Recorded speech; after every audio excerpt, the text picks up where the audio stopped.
चलिए मेरे प्यारे दोस्तों, तो आज से हम लोग क्लास 10th का इतिहास का पहला लेसन यूरोप में राष्ट्रवाद, इसके सभी वन लाइनर क्वेश्चन को हम कर लेंगे। हमें पूरे लाइन को अच्छे तरीके से याद कर लेना है, इससे ऑब्जेक्टिव और सब्जेक्टिव दोनों कंप्लीट होगा। जैसे ही वन लाइनर कंप्लीट होगा हम ऑब्जेक्टिव प्रैक्टिस सेट करवाएंगे और उसके बाद हम लोग कुछ सब्जेक्टिव करेंगे, ठीक है ना। तो चलिए शुरू करते हैं। चैप्टर का नाम क्या हुआ? तो यूरोप में राष्ट्रवाद। पहला आपका इससे क्वेश्चन क्या बनने वाला है? तो क्वेश्चन देखिए, पहले लाइन को हम याद करेंगे अच्छी तरीके से कि जर्मन राइन राज्य का निर्माण, जर्मन राइन राज्य का निर्माण नेपोलियन बोनापार्ट ने किया था। जर्मन राइन राज्य का निर्माण किसने किया था? तो नेपोलियन बोनापार्ट ने किया था। कल आपसे पूछा जाए कि जर्मन राइन राज्य का निर्माण किसने किया था, तो आपको क्या बोलना होगा? तो नेपोलियन बोनापार्ट, ठीक है। नेपोलियन बोनापार्ट ने किस राज्य की स्थापना किया था? तो जर्मन राइन राज्य की स्थापना किया था। बात समझ में आ गया? चलिए अगला हम लोग देखते हैं। सेकेंड है वियना कांग्रेस 1815 में हुआ था। सेकेंड लाइन क्या है? तो वियना कांग्रेस 1815 में हुआ था। पूछा जाए आपसे कि वियना कांग्रेस कब हुआ था, तो 1815 में हुआ था, ठीक है। इस तरीके से चलते हैं तीसरे पे कि मेटरनिक ऑस्ट्रिया का चांसलर था। मेटरनिक कहाँ का चांसलर था? तो ऑस्ट्रिया का चांसलर था। आपको क्या बताना है कि मेटरनिक कहाँ का चांसलर था? तो ऑस्ट्रिया का चांसलर था, ठीक है। तो ये तीन लाइन हमें अच्छे तरीके से कवर करना है।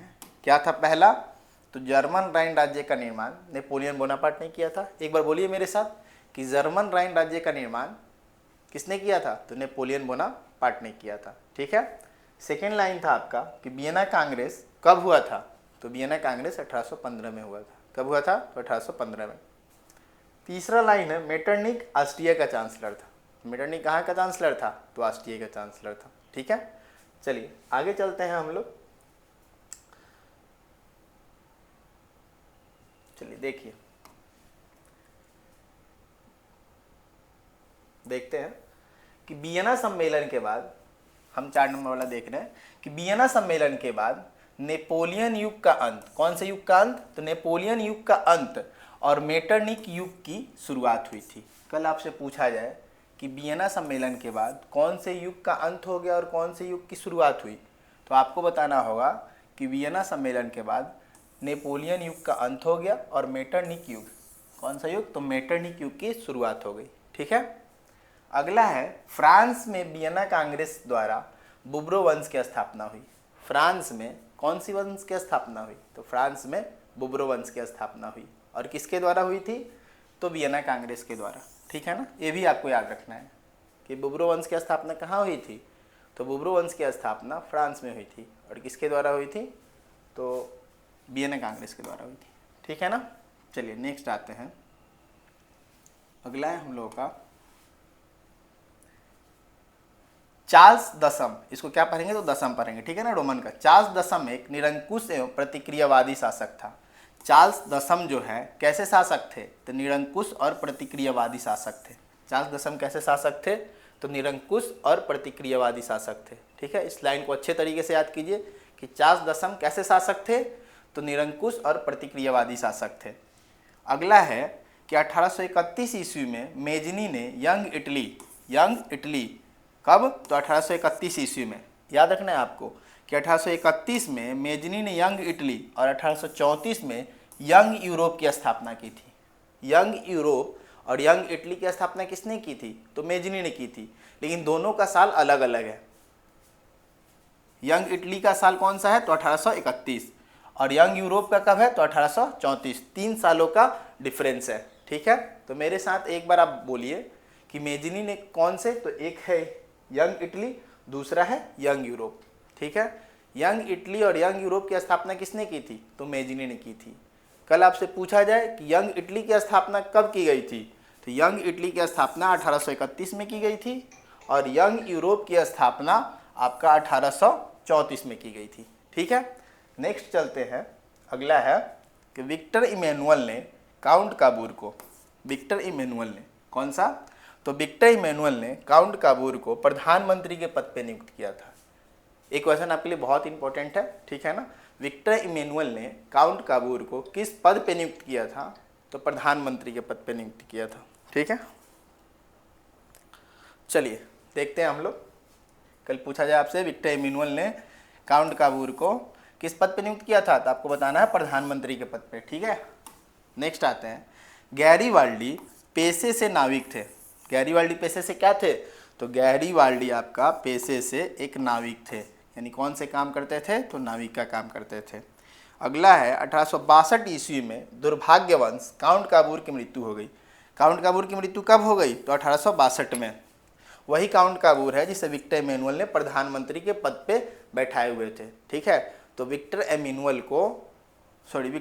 ने काउंट काबूर को प्रधानमंत्री के पद पे बैठाए थे। और काउंट काबूर की मृत्यु कब हो गई थी, तो 1862 में हो गई थी। ठीक है ना, कल आपसे पूछा जाए कि काउंट काबूर की मृत्यु कब हो गई थी, तो 1862 में हो गई थी।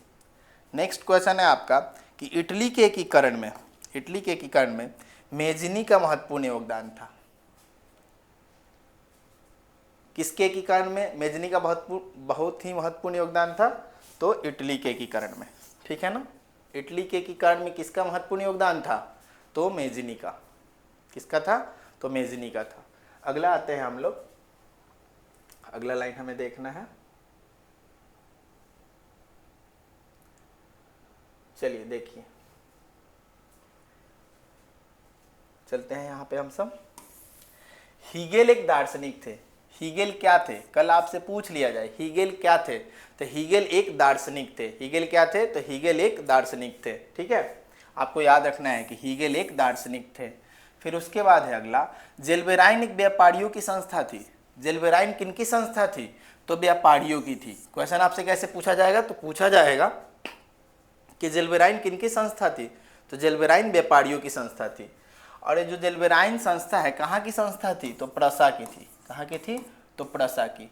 और एक कैसी संस्था थी, तो शुल्क संघ थी। ये भी याद रखिएगा, शुल्क संघ थी। कैसी संस्था थी, तो शुल्क, व्यापारिक लोग शुल्क इकट्ठा करते हैं। ठीक है ना, और कहाँ की संस्था थी, तो प्रसा की संस्था थी। और किनकी संस्था थी, तो व्यापारियों की संस्था थी। तो इस तरीके से हम लोग यहाँ से 3-4 क्वेश्चन आराम से याद कर सकते हैं कि जेल्बेराइन एक व्यापारियों की संस्था थी। कहाँ की थी, तो प्रसा की थी। और कैसी संस्था थी, तो एक शुल्क संघ थी। ठीक है ना, मेरे साथ आप लोग याद कर रहे होंगे, उम्मीद है। ठीक है, चलिए अगला चलते हैं। बिस्मार्क जो एक कूटनीतिज्ञ थे, उसने रक्त और लौह की नीति का अवलंबन किया था। जो बिस्मार्क जो है ना, इन्होंने रक्त और लौह की नीति को अवलंबन किया है। ये भी क्वेश्चन आपके लिए बहुत ही ज़्यादा इंपॉर्टेंट है। रक्त और लौह की नीति को किसने अवलंबन किया था, तो बिस्मार्क ने। ठीक है ना, और बिस्मार्क एक कूटनीतिज्ञ भी थे, ये भी याद रखिएगा। बिस्मार्क क्या थे, तो बिस्मार्क एक कूटनीतिज्ञ थे। ठीक है, नेक्स्ट चलते हैं। 1870 ईस्वी में सीडान का युद्ध हुआ था। 1870 ईस्वी में सीडान का युद्ध कब हुआ था, तो 1870 में। आपको याद रखना है कि सीडान का युद्ध कब हुआ था, तो 1870 में हुआ था। और एक सेडोवा होता है, सेडोवा का युद्ध कब हुआ था, तो 1866 में हुआ था। ये भी आपको याद रखना है। ठीक है, सीडान का युद्ध सही है, सीडान का युद्ध आपका 1870 में हुआ था और सेडोवा का युद्ध आपका 1866 में हुआ था। ठीक है ना, नेक्स्ट चलते हैं कि फ्रैंकफर्ट की संधि, किसकी संधि, तो फ्रैंकफर्ट की संधि 10 मई 1871 को हुआ था। फ्रैंकफर्ट की संधि कब हुआ था, तो 10 मई 1871 को हुआ था। एक बार बोलिए आप मेरे साथ कि फ्रैंकफर्ट की संधि कब हुआ था, तो 10 मई 1871 को। चलिए नेक्स्ट चलते हैं हम लोग। हंगरी की राजधानी कहाँ है, तो बुडापेस्ट। हंगरी की राजधानी कहाँ है, तो हंगरी की राजधानी आपका बुडापेस्ट है। अगला है 1829 में एंड्रोनोपुल की संधि तुर्की में हुई थी। एंड्रोनोपुल की संधि कब हुई थी, तो 1829 में। आपको याद रखना है कि एंड्रोनोपुल की संधि कब हुई थी, तो 1829 में। और किसके साथ हुई थी, तो तुर्की के साथ हुई थी। किसके साथ हुई थी, तो तुर्की के साथ हुई थी। ठीक है ना, अगला है मैसूर का शासक टीपू सुल्तान थे। जो मैसूर का शासक थे, कौन थे, तो टीपू सुल्तान। कल पूछा जाए टीपू सुल्तान कहाँ के शासक थे, तो टीपू सुल्तान मैसूर के शासक थे। कहाँ के शासक थे, तो मैसूर के शासक थे। अगला हम लोग देखते हैं, इटली और जर्मनी वर्तमान में यूरोप महादेश में आते हैं। इटली और जर्मनी किस महादेश में आते हैं, तो यूरोप महादेश में आते हैं। वर्तमान समय में इटली और जर्मनी किस महादेश में आते हैं, तो यूरोप महादेश में आते हैं। आपको पता होना चाहिए कि कुल कितने महादेश हैं, तो कुल 7 महादेश है। और महासागरों की संख्या कितनी है, तो 5 है। ठीक है ना, चलिए आगे आते हैं। अगला हमें कौन सा लाइन याद करना है, अगर इन सभी लाइन को हम लोग याद कर लेते हैं ना तो एक भी ऑब्जेक्टिव हम लोग का नहीं छूटेगा, ठीक है ना। तो अच्छे तरीके से इन सभी लाइनों को आपको देखना है।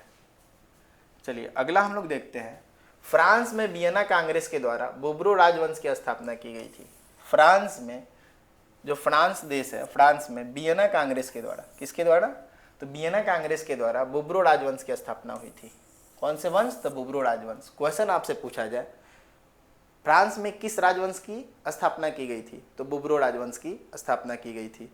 और किसके द्वारा की गई थी, तो वियना कांग्रेस के द्वारा, ठीक है ना। चलिए, इटली और जर्मनी के एकीकरण के विरुद्ध ऑस्ट्रिया था। जो इटली था और जर्मनी था, एक इसके एकीकरण के विरुद्ध में कौन आया था, तो ऑस्ट्रिया आया था। कौन आया था, तो ऑस्ट्रिया। कल पूछ लिया जाए आपसे कि इटली और जर्मनी के एकीकरण में कौन से विरुद्ध में आया था, कौन सा देश, तो ऑस्ट्रिया था। कौन सा देश था, तो ऑस्ट्रिया था। इटली और जर्मनी के एकीकरण के विरुद्ध में खड़ा था। अगला है यूरोप वासियों के लिए, किसके लिए, तो यूरोप वासियों के लिए यूनान देश का साहित्य एवं ज्ञान विज्ञान प्रेरणा स्रोत रहा। यूरोप वासियों के लिए किस देश का साहित्य एवं ज्ञान विज्ञान प्रेरणा स्रोत रहा, तो यूनान देश के लिए। यूरोप वासियों के लिए यूनान देश का साहित्य ज्ञान विज्ञान प्रेरणा स्रोत रहा था। तो ये भी क्वेश्चन आपके लिए कहीं ना कहीं इंपॉर्टेंट है, इसको याद रखिएगा कि यूरोप वासियों के लिए किस देश का साहित्य एवं ज्ञान विज्ञान प्रेरणा स्रोत रहा, तो यूनान देश का, ठीक है ना। ऑस्ट्रिया की राजधानी कहाँ है, तो ऑस्ट्रिया की राजधानी आपका वियना है। ऑस्ट्रिया की राजधानी कहाँ है, एक बार बोलिए कि ऑस्ट्रिया की राजधानी कहाँ पे है, तो ऑस्ट्रिया की राजधानी आपका वियना है, ठीक है ना। चलिए हम लोग अगले क्वेश्चन की ओर चलते हैं। अगला क्वेश्चन है कि 1832 में कुस्तुनतुनिया के संधि के द्वारा, कौन से संधि के द्वारा, तो कुस्तुनतुनिया के संधि के द्वारा यूनान को स्वतंत्र राष्ट्र घोषित किया गया। यूनान को किस संधि द्वारा स्वतंत्र राष्ट्र घोषित किया गया था, तो कुस्तुनतुनिया की संधि। और कुस्तुनतुनिया की संधि कब हुई थी, तो 1832 में हुआ था। इस चीज़ को याद रखिएगा कि कुस्तुनतुनिया की संधि कब हुई थी, तो 1832 में हुई थी। और कुस्तुनतुनिया की संधि के बाद क्या हुआ था, तो यूनान को स्वतंत्र राष्ट्र घोषित किया गया था, ठीक है। चलिए अगला देखते हैं, हंगरी की राजधानी कहाँ है, तो बुडापेस्ट है। हंगरी की राजधानी कहाँ है, तो बुडापेस्ट है। और आपसे ऊपर में पूछा गया था कि ऑस्ट्रिया की राजधानी कहाँ है, तो वियना है, ठीक है। और यहाँ पे हंगरी का पूछा गया है कि हंगरी की राजधानी कहाँ है, तो बुडापेस्ट है। तो इस लाइन को अच्छे से याद कर लीजिएगा आप कि हंगरी की राजधानी बुडापेस्ट है। और ऑस्ट्रिया की राजधानी कहाँ पे है, तो ऑस्ट्रिया की राजधानी आपका वियना है। अगला है कि 1918 में प्रथम विश्व युद्ध के बाद, 1918 में प्रथम विश्व युद्ध कब हुआ था, तो 1914 से लेके 1918 तक हुआ था। 18 तक हुआ था। कब तक हुआ था, 18 तक। हम याद रखना है कि प्रथम विश्व युद्ध कब हुआ था, तो 1914 से लेकर 1918 तक। क्वेश्चन यही है कि 1918 में प्रथम विश्व युद्ध के बाद पोलैंड आज़ाद हुआ। पोलैंड कब आज़ाद हुआ, तो प्रथम विश्व युद्ध के बाद, यानी कि 1918 के बाद पोलैंड आपका आज़ाद हुआ। अगला देखते हैं कि 1871 ईस्वी में जर्मनी का एकीकरण हुआ। 1871 ईस्वी में किसका एकीकरण हुआ, तो जर्मनी का। ये जो जर्मनी है ना, जर्मनी का एकीकरण कब हुआ था, तो 1871 ईस्वी में। नेक्स्ट चलते हैं, यूनान के, देखिए यूनान के यूरोपीय सभ्यता, यानी यूनान को, ठीक है ना, यूनान को यूरोपीय सभ्यता का पालन भी कहा जाता है। किस देश को यूरोपीय सभ्यता का पालन कहा जाता है, तो यूनान को। क्वेश्चन कैसे किया जाएगा, तो किस देश को यूरोपीय सभ्यता का पालन कहा जाता है, तो यूनान को। इस तरीके से इस लाइन को आप याद कीजिए कि यूनान की यूरोपीय सभ्यता का पालन कहा जाता है। क्वेश्चन आपसे कैसे किया जाएगा, एक बार बताओ, तो सुनना, किस देश को यूरोपीय सभ्यता का पालन कहा जाता है, तो यूनान को कहा जाता है। नेक्स्ट चलते हैं आगे की ओर। क्या है, तो अगला आपका लास्ट ही है। क्या है, तो 1866 में ऑस्ट्रिया और प्रसा के बीच सेडोवा का युद्ध हुआ था। हम ऊपर भी आपको बताए हुए थे कि सीडान का युद्ध, सीडान का युद्ध 1870 में हुआ था और सेडोवा का हुआ था, सेडोवा का 1866 में, ठीक है। यही चीज़ यहाँ बोला गया है कि 1866 ईस्वी में ऑस्ट्रिया प्रसा के बीच, किसके बीच, ऑस्ट्रिया प्रसा के बीच सेडोवा का युद्ध हुआ था। तो कल आपसे दोनों ये याद रखना है कि सिडान का युद्ध आपका 1870 में हुआ था और सिडवा का युद्ध आपका 1866 में हुआ था। सिडवा का युद्ध किसके इसके बीच हुआ था? तो ऑस्ट्रिया और प्रसा के बीच हुआ था। तो आज हमारा फर्स्ट चैप्टर का वन लाइनर कंप्लीट हुआ, ठीक है। इसके बाद हम लोग सेकेंड चैप्टर का ऑनलाइन करेंगे। जैसे ही ऑनलाइन कंप्लीट होता है हम लोग ऑब्जेक्टिव टाइप क्वेश्चन को करेंगे, ठीक है ना। फिर उसके बाद सब्जेक्टिव कंप्लीट करेंगे। तो आप इस चैनल से जुड़े रखिए और जो भी दोस्त आपके 10th क्लास में हैं उन्हें भी बोलिए अच्छे से क्लास करने के लिए।